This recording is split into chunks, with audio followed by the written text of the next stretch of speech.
MiWeek's on the road in Detroit this week at the Business Leaders for Michigan CEO Summit. Where do we stand when it comes to attracting business and investment to Michigan? Can we ever become a top 10 state? It's all coming up right now on MiWeek. Recently, Michigan's economy has begun to turn around. Michigan's gained over 250,000 new jobs.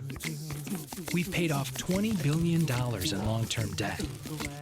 And our population is increasing for the first time in a decade. But to make Michigan a top 10 state, there's still plenty of work to be done. Step up and help put Michigan on top. Learn what you can do at MichiganTurnaroundPlan.com. Funding is also provided by Delta.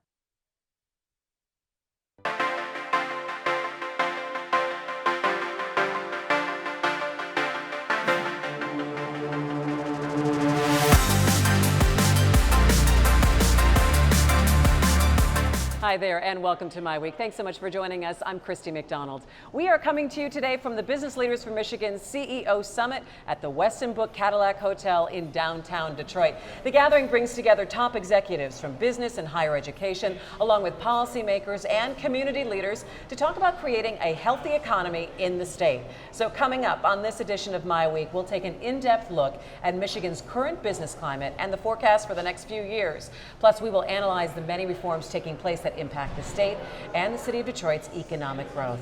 But we do start with Business Leaders for Michigan, a group of working to make Michigan a top 10 state for jobs and for personal income.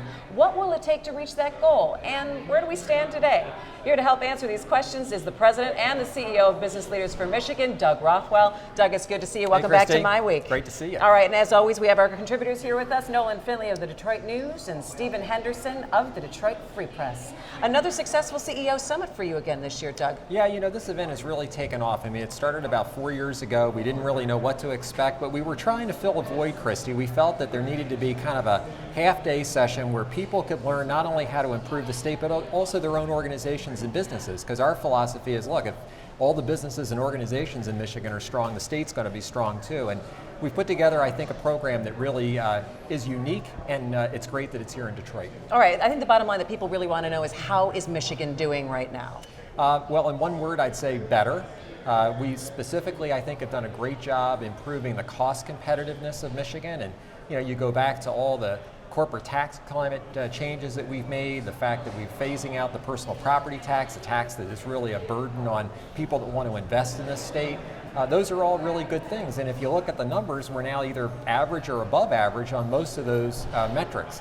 But the concern we've got is on the value side. And we like to say, you know, that it's like a business. You want to provide the best value for money.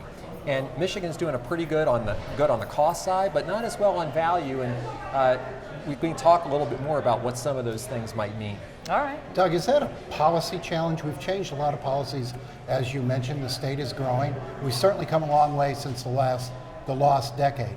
But from here on, to get to where we want to be top 10, does that require more policy changes, or is that a cultural shift? I think it's both, Nolan. I mean, I think certainly culture is a big part of it. We have to start having an attitude that we are going to win or lose together, as opposed to in individual regions or parties. And we've made a lot of progress on that. I think since that lost decade, it did bring us together more as a state, but I do worry about complacency setting in.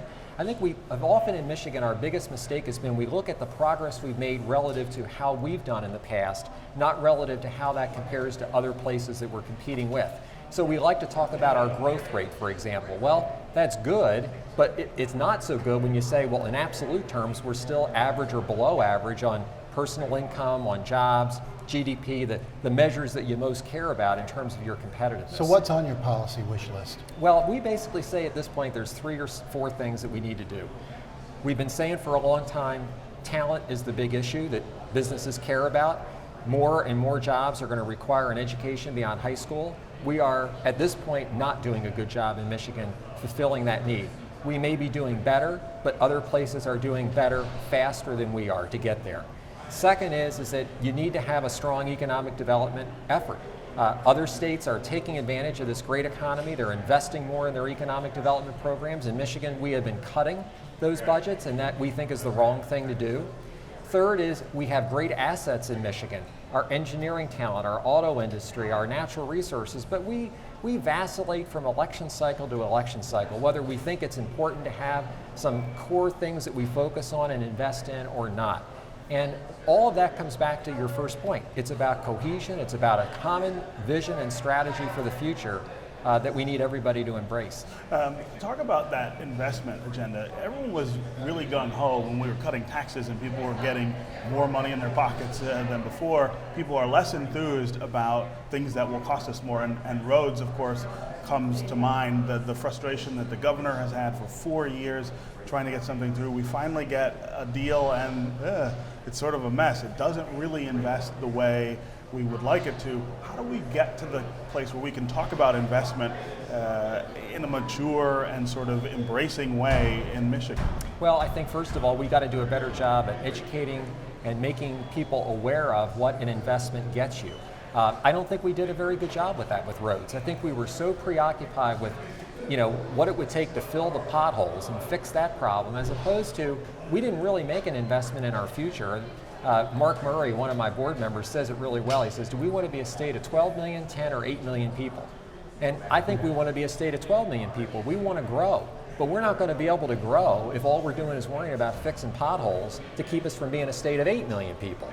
And again, I think that's incumbent upon us as business leaders and also the political leaders to do a better job at selling that. Do you feel like there are structural problems in the way that we elect people in the state that are contributing to that? Term limits comes to mind. Well, most of our business leaders would say they're very frustrated with term limits, the political process in general, where it seems right now that everything's decided in primaries. You've got these extremes on both ends that are really kind of controlling too much of the agenda, and the problem is, what do you do about it? I think that it's, all the polling I've seen, at least, people still are, I think, a little reticent to abandon term limits.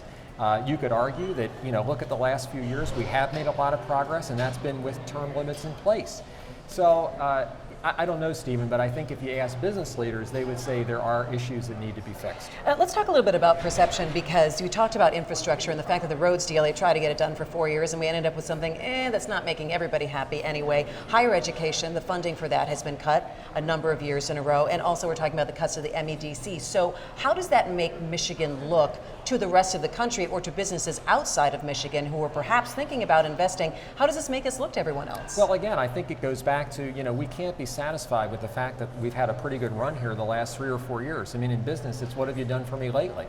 And if I'm a governor of another state right now, I'm going to look at Michigan and say, hey, look, that's a state, can you trust those guys to really be able to back up their economic development deals or not, because they're cutting the budget? Or, look at Albert Perez at our conference today said Florida, one area of Florida, is investing $10 billion in their infrastructure. We're investing $1 billion for the whole state.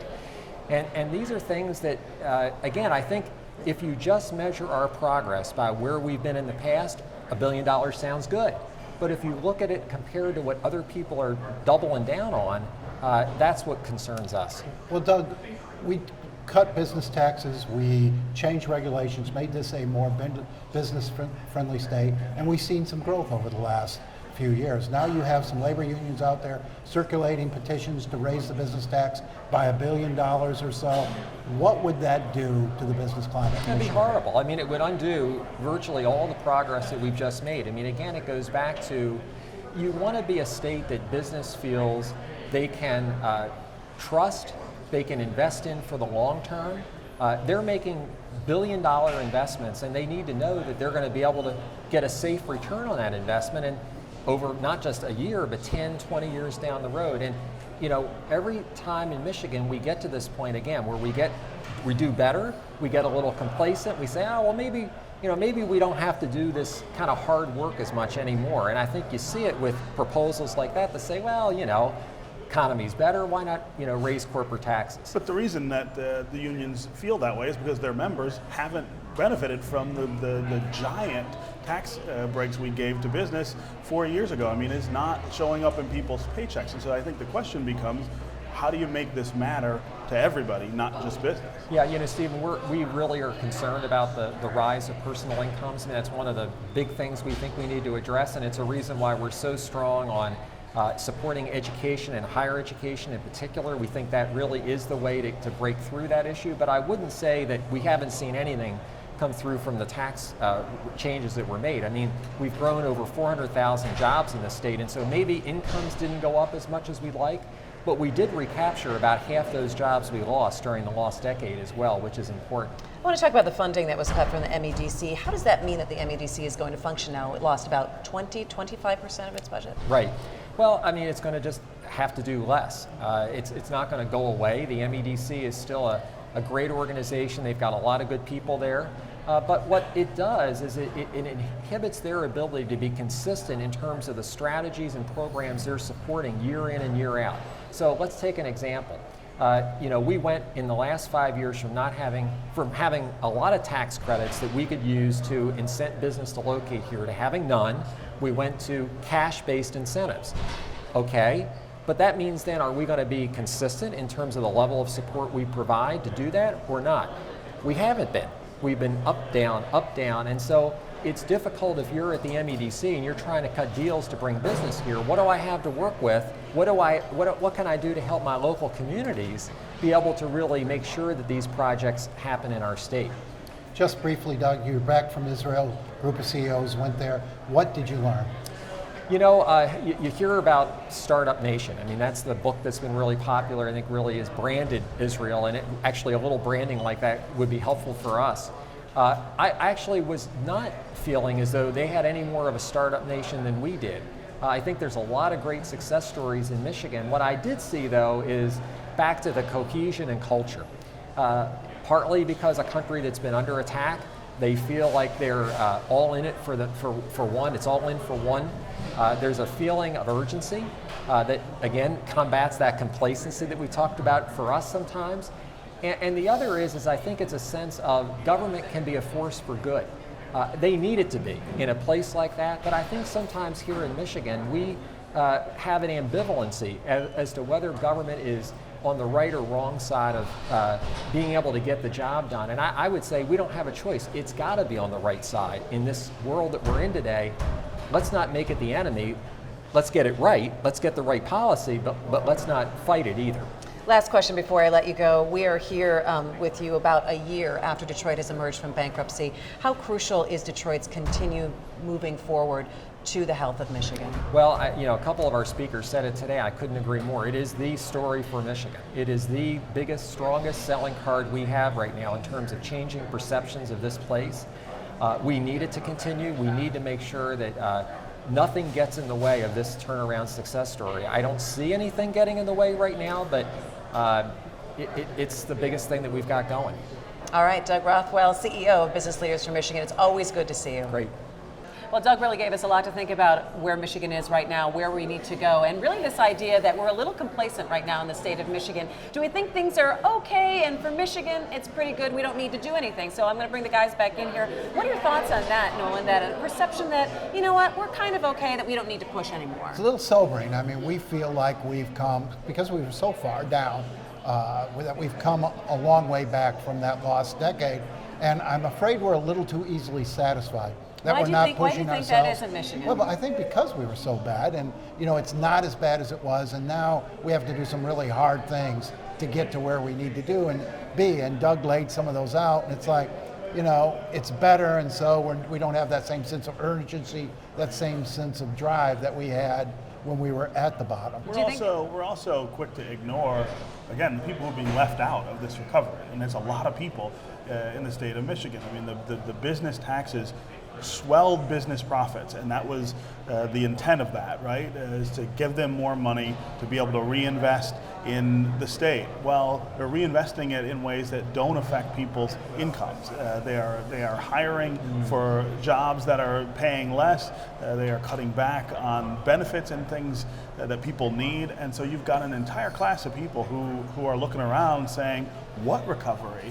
Well, I would disagree with that. I mean, if you look at the UAW contracts that were just signed, those are a great example. They came of the and opposite. always in this state, the UAW contracts have driven everything else. They drive everything and else. so they came a long way back from their concession year, an enormous way back. And as Doug said, 400,000 new jobs. As you create more jobs and you suck up some of the excess labor, incomes will have to They come up. should go up, right. And so this is a process. We were a long way down, and it's going to take a long way time. But I to think go it's back. interesting that Stephen Yeah. makes a point, though, that not everybody is feeling this, even though you can look at numbers and say, wow, but these numbers are pretty good. You have unemployment that is below the national average for the first time in 15 years, but yet it still doesn't quite create the entire picture. And that's true, and that's all over the country, and that's why you're seeing this discontent and this disconnect between what the numbers show and what the people are feeling. There's still too slow growth since the recession. It's been averaging about 2%. A normal recovery from that deep a recession would be 3 to 4%, and that would make a tremendous difference in the economic conditions of this state. We've got to unshackle the economy. We've got to start looking at the regulatory environment, the corporate tax rate. We've got to figure out how to get that $2 trillion that's sitting overseas back into the American economy.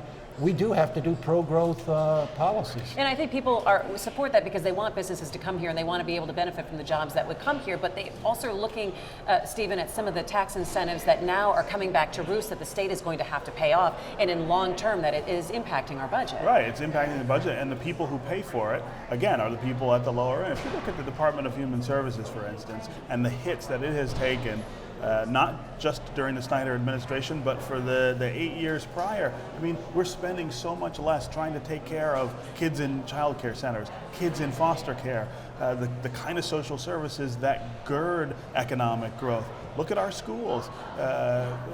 We are not keeping pace with what other states are investing in higher education, in K-12. Those are the things that are hard sells in a climate where people think, well, I'll pay taxes, but only for the things that I need. I'm not going to pay for these other no accounts who are mooching off the system. And there are politicians who feed on that and defeat the kind of investment, the pro-growth investment that we need. Think about the roads package.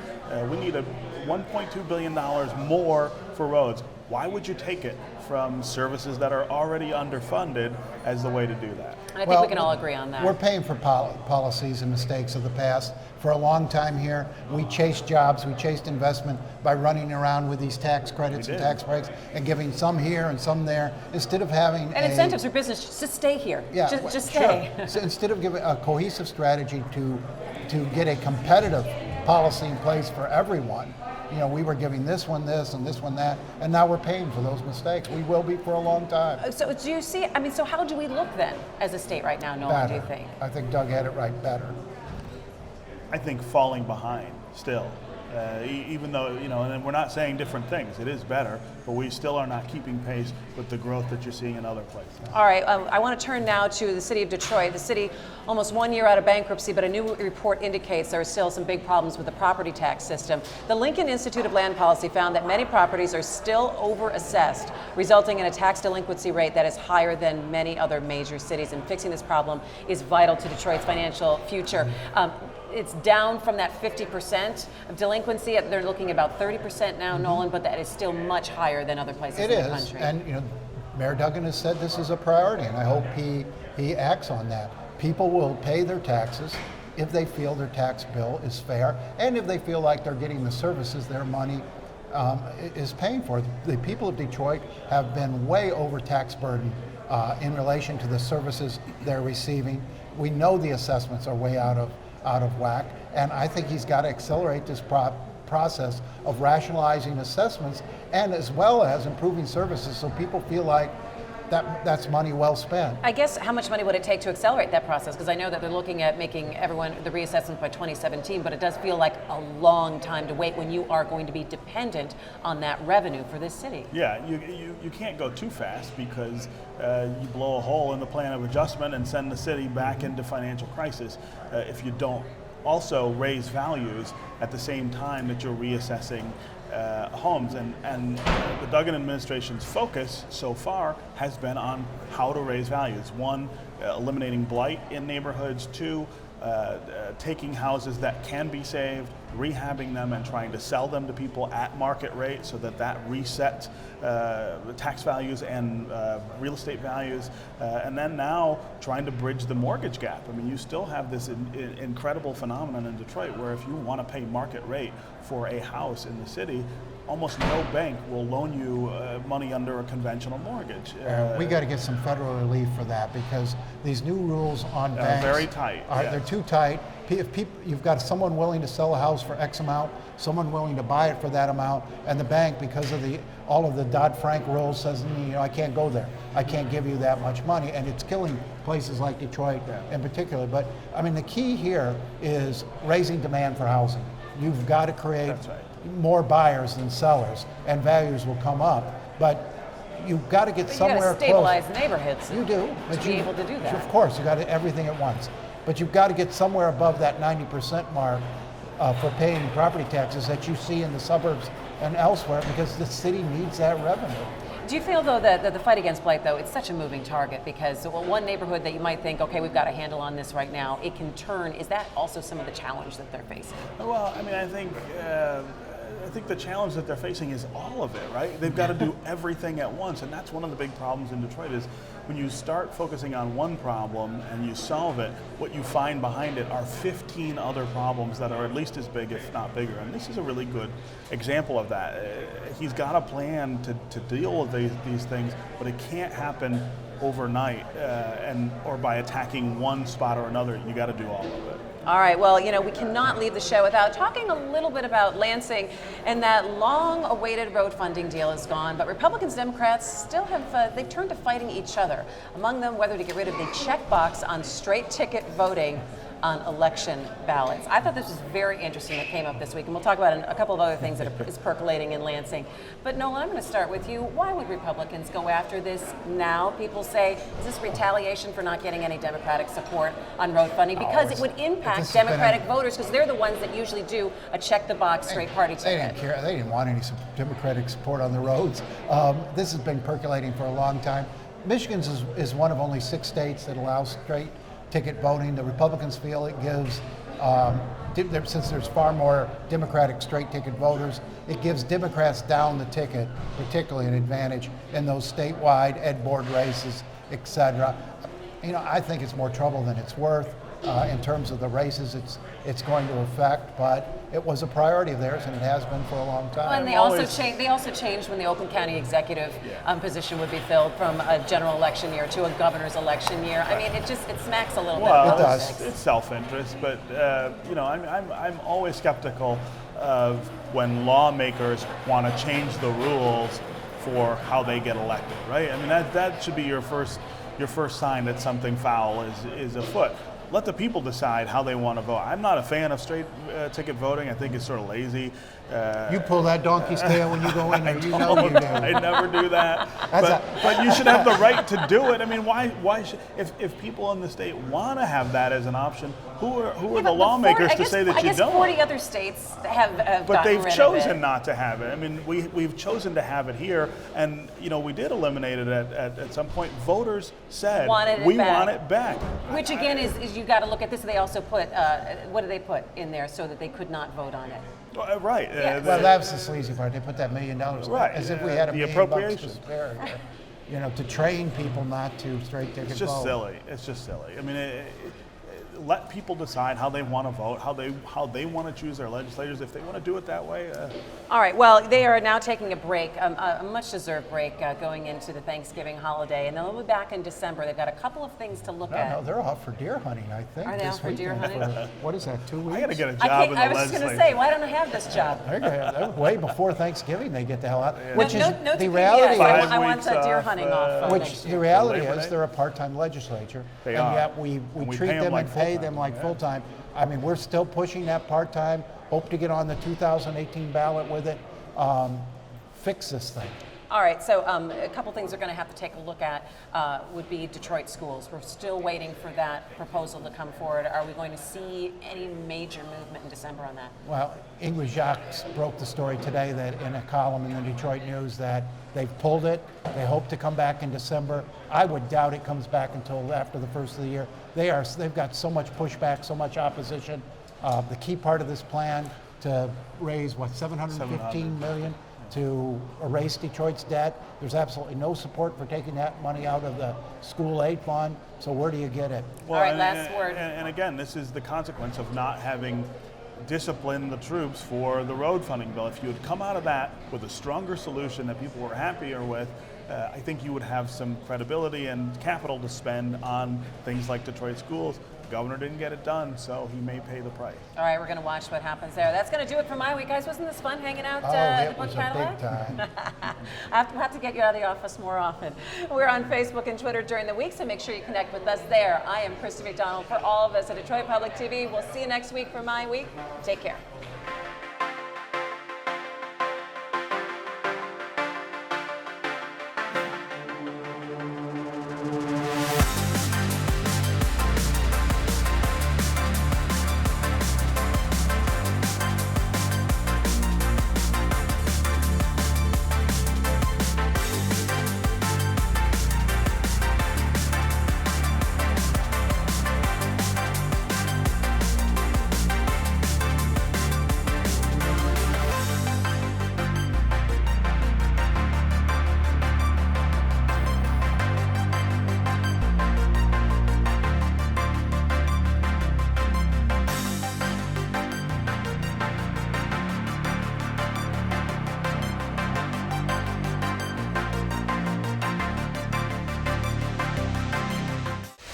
Recently, Michigan's economy has begun to turn around. Michigan's gained over 250,000 new jobs. We've paid off $20 billion in long-term debt. And our population is increasing for the first time in a decade. But to make Michigan a top 10 state, there's still plenty of work to be done. Step up and help put Michigan on top. Learn what you can do at MichiganTurnaroundPlan.com. Funding is also provided by Delta.